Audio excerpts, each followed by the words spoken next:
daerah dan bahasa asing. Pendahuluan.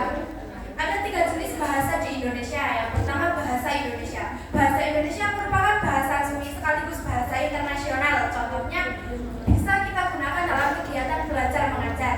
Terus yang kedua ada bahasa daerah. Bahasa yang dituturkan secara turun-temurun di suatu wilayah. Contohnya bahasa daerah Wonosobo dan bahasa daerah Purwokerto itu sudah memiliki beberapa persen tingkatan perbedaan. Terus yang ketiga ada bahasa asing.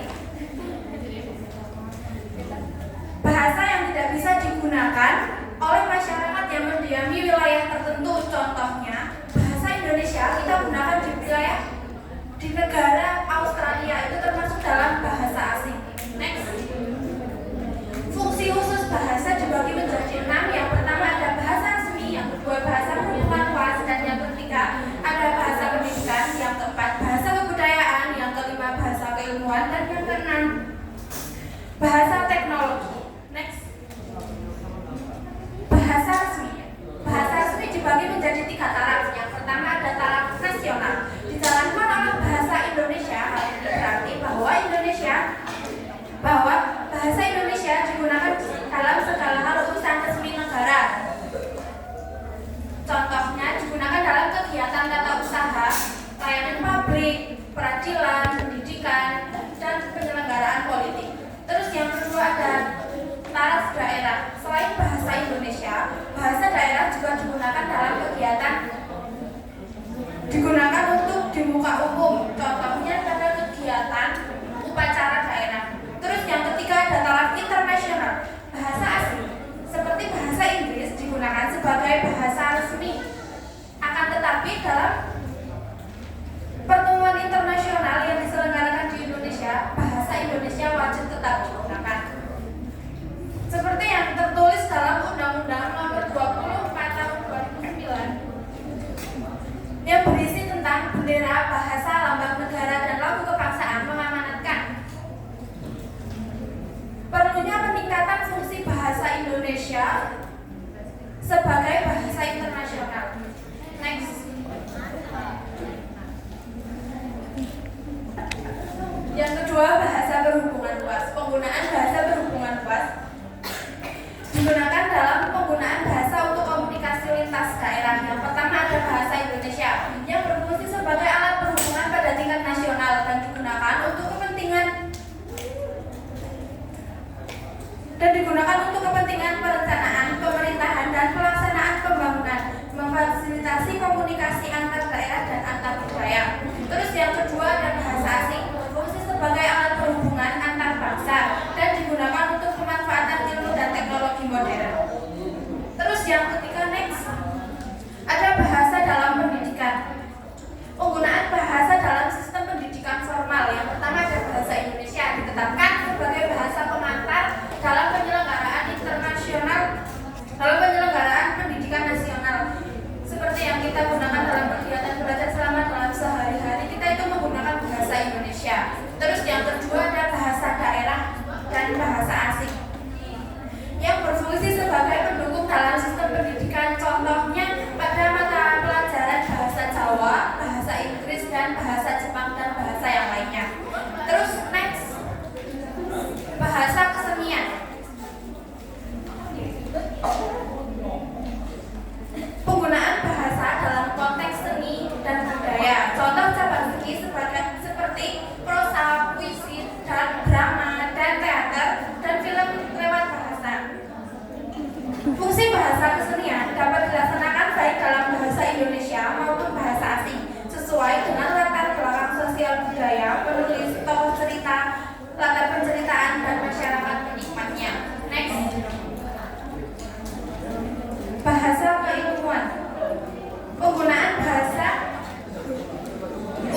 Indonesia tidak perlu dikhawatirkan, bahkan dapat membantu pengembangan kosakata.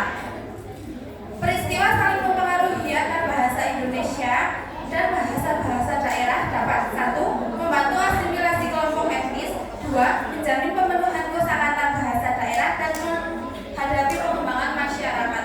Next. Apakah ada yang ingin bertanya?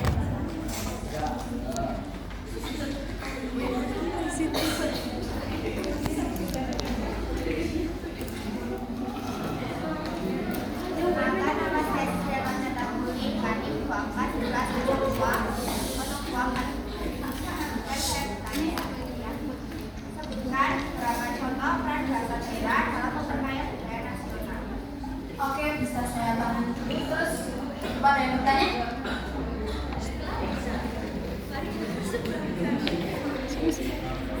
Bisa saya Kalisasya Putri dengan NIM 241020179. Pertanyaannya, apa peran bahasa Indonesia sebagai bahasa persatuan dalam kehidupan sehari-hari?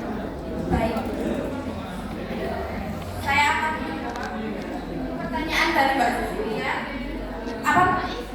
Sebutkan beberapa contoh peran bahasa daerah dalam memperkaya budaya nasional. Yang saya ketahui itu adalah melestarikan tradisi dan kearifan lokal dan dapat memperkaya kosakata bahasa Indonesia dan pendidikan kultural. Kalau sudah jelas? Terus saya akan menjawab pertanyaan dari Mbak Caca. Apa peran bahasa Indonesia sebagai bahasa persatuan dalam kehidupan sehari-hari? Yang pertama, dapat memperkuat identitas nasional, mempermudah komunikasi antar suku bangsa dan penggunaan di berbagai sektor. Saya rasa cukup sekian. Terima kasih. Saya akhiri. Wassalamualaikum warahmatullahi wabarakatuh.